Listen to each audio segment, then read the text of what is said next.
So yes, the man who is going to persist on speaking to you about personal growth is a smoker, very quickly becoming a coffee addict, and is currently massively hungover, and therefore is a hypocrite. And so today, once I've smoked this cigarette and gather my thoughts a little, we will discuss hypocrisy. And I don't know, how right is it to cast the label at someone and then instantly dispel everything they say because their actions do not necessarily represent the things they're talking about? Does that therefore mean that their words are futile, or does that mean that they are just human beings and their concepts could be fairly solid, but it's quite difficult to exercise them 100% without fault? And therefore today I'm smoking a cigarette, I haven't eaten breakfast, I'm drinking coffee, and I feel like shit because I cannot exercise the fact that all I want to do is live a 100% clean life without any drama and feel good every day. Yeah, I still find myself sitting on my windowsill and talking to myself, feeling like dying. So, hypocrisy.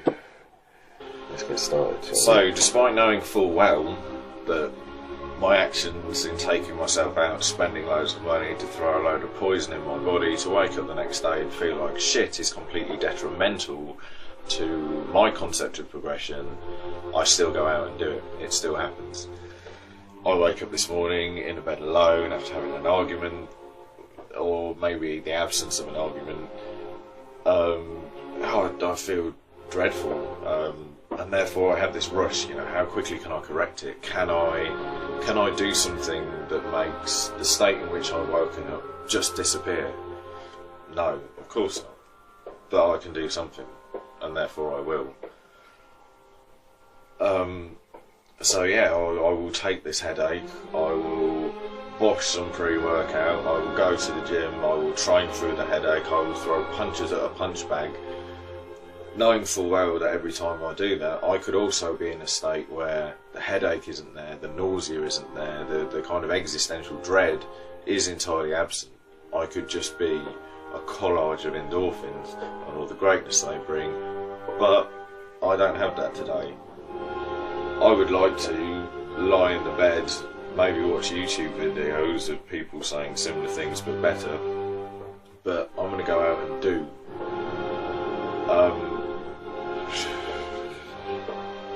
And I'm running away from the point, mainly because none of this is scripted. There is no sheet in front of me that tells me what I should say and what direction I should go to, so the whole thing is potentially a fucking blabbering mess.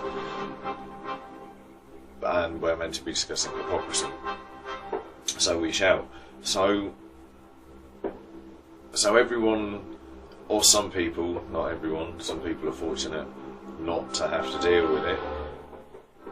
They have a list of ideals. I have a list of ideals. I personally, I want to grow in every way possible. Yet there's still these things that I can do that pull me back. So a night out like last night will probably piss all over 2 weeks of solid training. It will take me back there.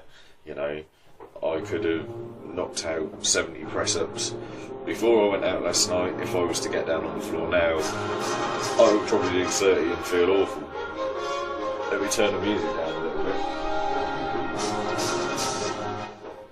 Copyright reasons. You may work out it's Sibelius, Finlandia, and sue me via Sibelius's estate.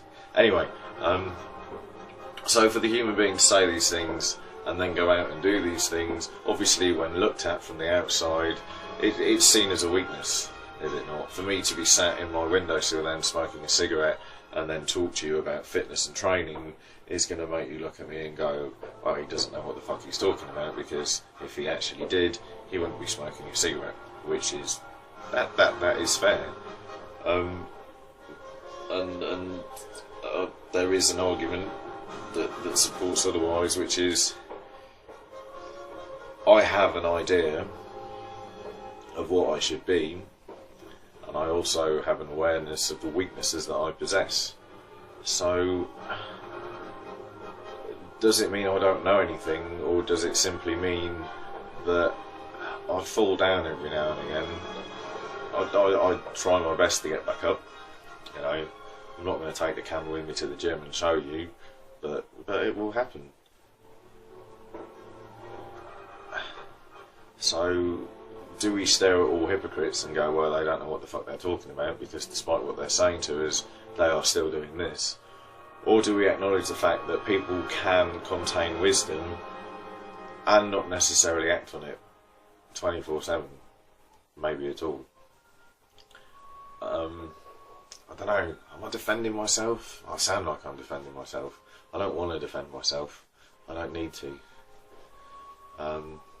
But yeah, there was drama last night. I looked at people with hatred. My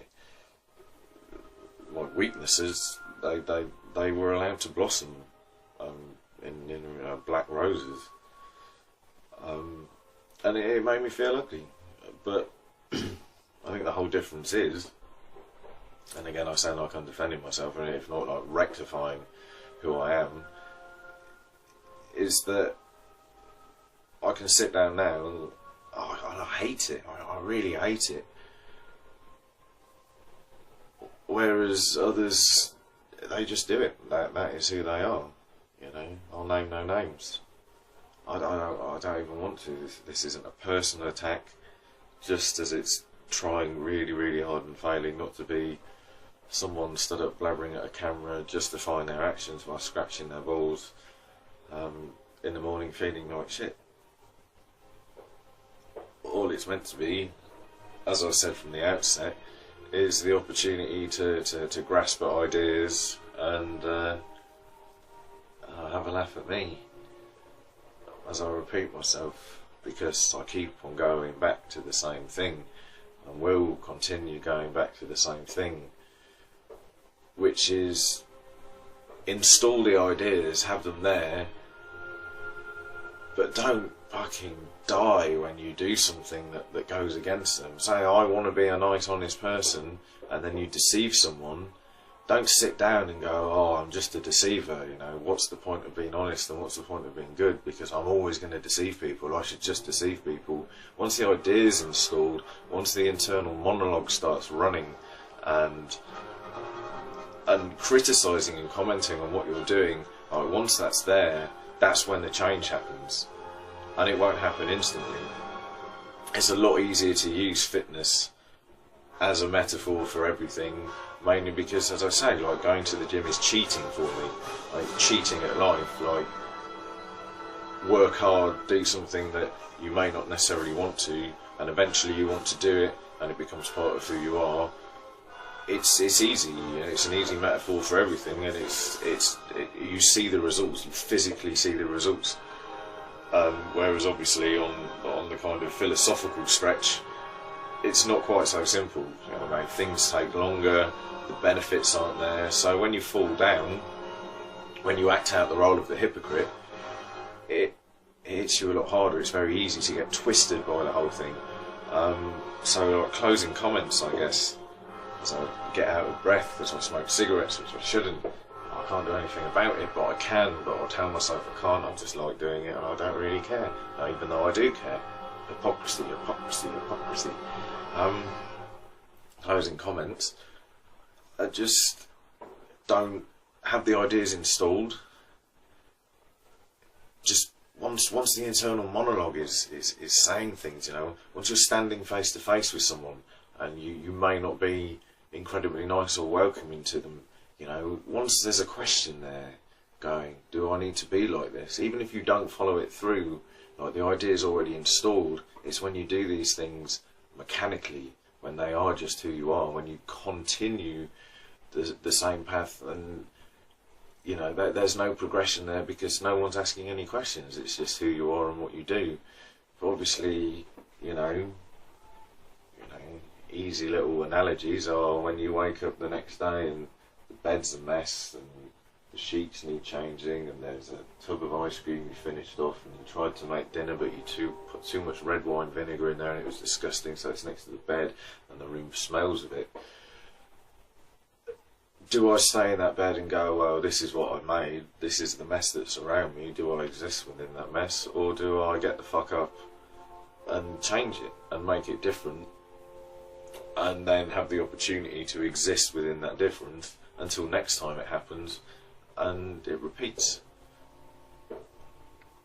You know, do I mechanically wake up into the role that I have made the night before and continue it, or do I go, hang on a second, this is not an existential running through spring fields, you know, galloping, skipping to the sound of music.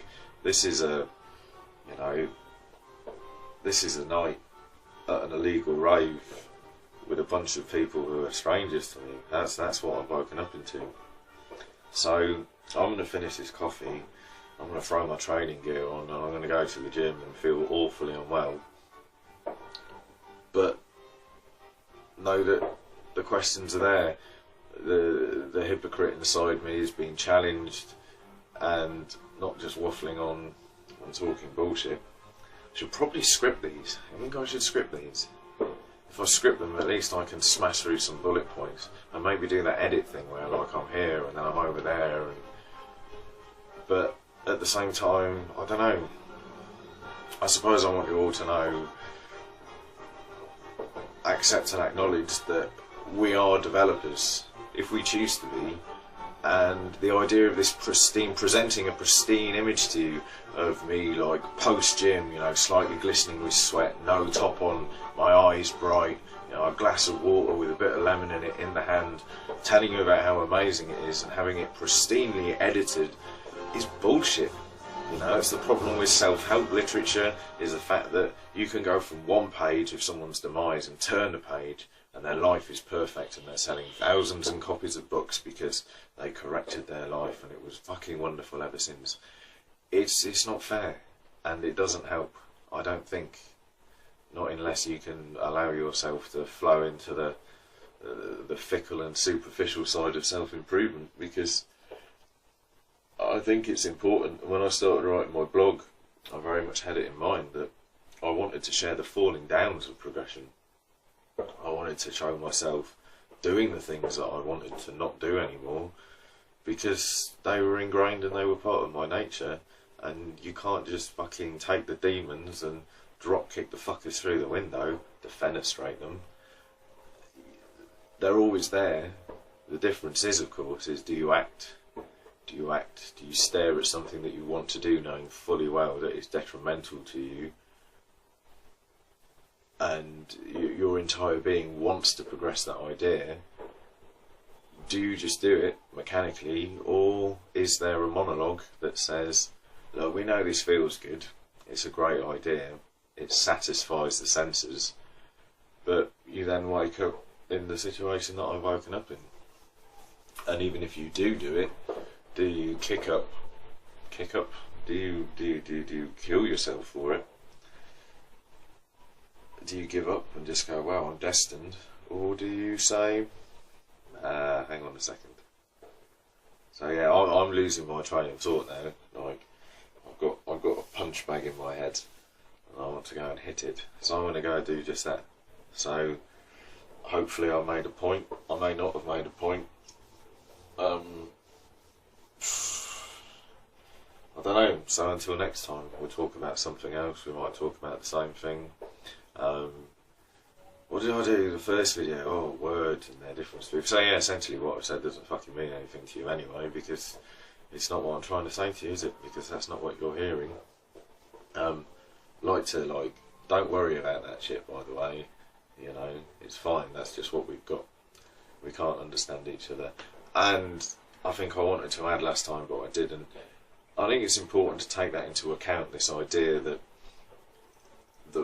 that words mean something completely different to a degree to other people, in the fact that the relationships we find with people that are stronger than others, just like we pick up certain books, listen to certain songwriters, and they mean a bit more to them than others.